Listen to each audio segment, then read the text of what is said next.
अलग अलग देशों में, जमीन पर, हवा में, हवाई जहाज में एक बात दोहराते रहे कि उन्होंने युद्ध रुकवाने में मध्यस्थता की। उन्होंने एक बहुत खौफनाक बात भी बोली कि उन्होंने भारत को व्यापार रोकने की धमकी देकर युद्ध रुकवाया। तो सिंदूर का सौदा होता रहा, विदेश मंत्री के मुंह से एक शब्द नहीं निकल रहा। न अमेरिका पे मुंह खुलता है, और चीन पर जब मुंह खुलता है तो सीधा क्लीन चिट देने के लिए खुलता है, और मुंह ही नहीं खुलता। आपके जो रहस्य उनके पास होंगे, हमें कोई मतलब नहीं उससे। अब ये सूचित करने का क्या मतलब होता है? इतना भरोसा है आपको आतंकियों पर? रिश्ता क्या है आपका? कैसे आप बोल रहे हो उनको? क्यों बताया आपने उनको? क्या इसको कूटनीति कहते हैं? माफ कीजिएगा, हमारी देहाती भाषा में इसको मुखबिरी कहते हैं। ये मुखबिरी है, ये अपराध है, ये गद्दारी है।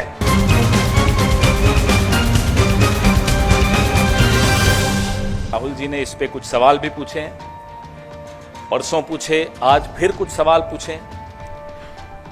ये बहुत महत्वपूर्ण इसलिए हो जाता है कि पिछले पूरे एक हफ्ते में अमेरिकी राष्ट्रपति डोनाल्ड ट्रंप अलग अलग देशों में, जमीन पर, हवा में, हवाई जहाज में एक बात दोहराते रहे कि उन्होंने युद्ध रुकवाने में मध्यस्थता की। उन्होंने एक बहुत खौफनाक बात भी बोली कि उन्होंने भारत को व्यापार रोकने की धमकी देकर युद्ध रुकवाया। This is a very dangerous comment coming from the American president Donald Trump, that he threatened India, that he'll stop trade with India if the war doesn't stop. तो सिंदूर का सौदा होता रहा, प्रधानमंत्री चुप रहे।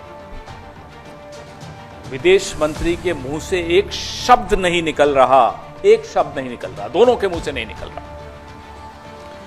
हमें नहीं मालूम कि ऐसी कौन सी सीक्रेट्स हैं, ऐसे कौन से रहस्य हैं मोदी जी के, जयशंकर जी के, या भाजपा के और नेताओं के, अमेरिका के पास, और मैं तो कहूंगा चीन के पास। न अमेरिका पे मुंह खुलता है, और चीन पर जब मुंह खुलता है तो सीधा क्लीन चिट देने के लिए खुलता है, और मुंह ही नहीं खुलता। कारण क्या है? आपके जो रहस्य उनके पास होंगे, हमें कोई मतलब नहीं उससे, लेकिन देश को नुकसान क्यों पहुंच रहा है? पहलगाम का न्याय क्यों नहीं मिल पाएगा? इसलिए क्योंकि आप डरते हैं अमेरिका से, आप डरते हैं चीन से, आपका मुंह नहीं खुलता चीन के आगे। सबको मालूम है, पूरे देश को मालूम है, पूरे विश्व को मालूम है चीन की भूमिका क्या रही इस युद्ध में, और अमेरिका अपनी भूमिका खुद आगे बढ़ चढ़कर बता रहा है इस युद्ध को रोकने में,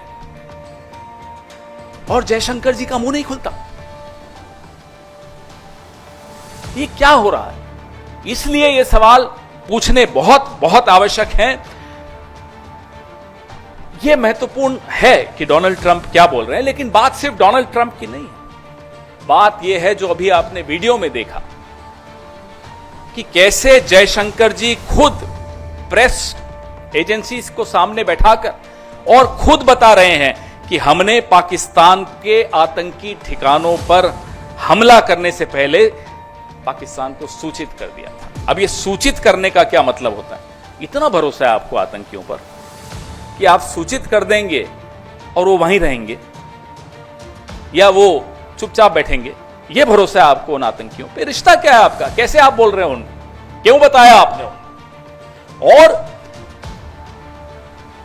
इसको आप क्या कूटनीति कहेंगे? ये डिप्लोमेट रहे हुए हैं। आज जो देश के विदेश मंत्री हैं, ये एक राजदूत रहे हुए हैं, IFS ऑफिसर रहे हुए हैं। क्या इसको कूटनीति कहते हैं? माफ कीजिएगा, हमारी देहाती भाषा में इसको मुखबिरी कहते हैं, इसको कूटनीति नहीं कहते। ये मुखबिरी है, ये अपराध है, ये गद्दारी है। और उसके बाद लीपापोती पूरी कि मैंने ऐसा नहीं। अरे आपने तो खैर लीपापोती भी नहीं की, आपके विभाग से एक चिट्ठी आ गई कि ये ऐसा नहीं कहा। आपके मुंह से ये शब्द एक एक यहां मीडिया कर्मी बैठा है, देश के हर नागरिक ने, विश्व के हर नागरिक ने देखा आपने क्या बोला कि हमने पाकिस्तान को बता दिया था कि हम सिर्फ आतंकी ठिकानों पर हमला करने जा रहे हैं। अब बताइए, मुखबिरी नहीं है तो क्या है? जयशंकर इस तरह का बयान दें जो पाकिस्तान में और पूरे देश में, पूरे विश्व में हमारी हंसी उड़ रही है। इसलिए राहुल गांधी बार बार कह रहे हैं कि आप जवाब दीजिए, इस फोरवार्निंग से, ये जो आपने पहले ही पाकिस्तान को बता दिया, इससे देश को क्या नुकसान हुआ, यह हमारा लिए जानना बहुत जरूरी है। देश के कितने हवाई जहाज गिरे, देश को क्या नुकसान हुआ और कितने आतंकी बच के भाग गए, यह जानना हम सबके लिए बहुत जरूरी है। अब अगर जयशंकर से शेर है, फिर हो सकता है भी डोनाल्ड ट्रंप बब्बर शेर होगा जिससे आगे डर गया वो। क्यों डरते हो जयशंकर जी? जयशंकर जी ने एक और बड़ा मजेदार बयान दिया कि चीन तो हमसे बड़ी अर्थव्यवस्था है, अब क्या मैं उनसे लड़ूं? ये उनका बयान था। कहा था या नहीं, आपने याद है आपको? तो प्रधानमंत्री क्लीन चिट देते हैं चीन को, जयशंकर कहते हैं चीन हमसे बड़ा है, हम तो नहीं लड़ सकते। अरे 7वां बेड़ा जिस देश ने भेजा था वो भी हमसे बड़ा था, अमेरिका। और 1971 में भारत इतना समृद्ध नहीं था जितना आज है, जितना इस सदी में हुआ है। तब भी हमारे में इतनी ताकत थी कि हमने अमेरिका की भी बात अनसुनी की और अपना काम हासिल किया। जयशंकर जी को कहिए जरा पढ़ लें, तब भी शायद ये सर्विस में रहे होंगे। क्या माहौल बना, अपने आप को शेर खिलाने की बड़ी सबकी बीमारी लग गई है। मोदी जी भी देखो, मैं मगरमच्छ पकड़ लिया बचपन में, और अभी डोनाल्ड ट्रंप के आगे मुंह नहीं खुलता। अरे जो बचपन में मगरमच्छ पकड़ा था, तो अभी डोनाल्ड ट्रंप से तो कुछ जवाब तो दे दो। ये अपने बारे में भ्रांतियां फैलाने का बड़ा शौक होता है। ये सब हिंदी पिक्चरें देख देख कर शायद बड़े हुए हैं।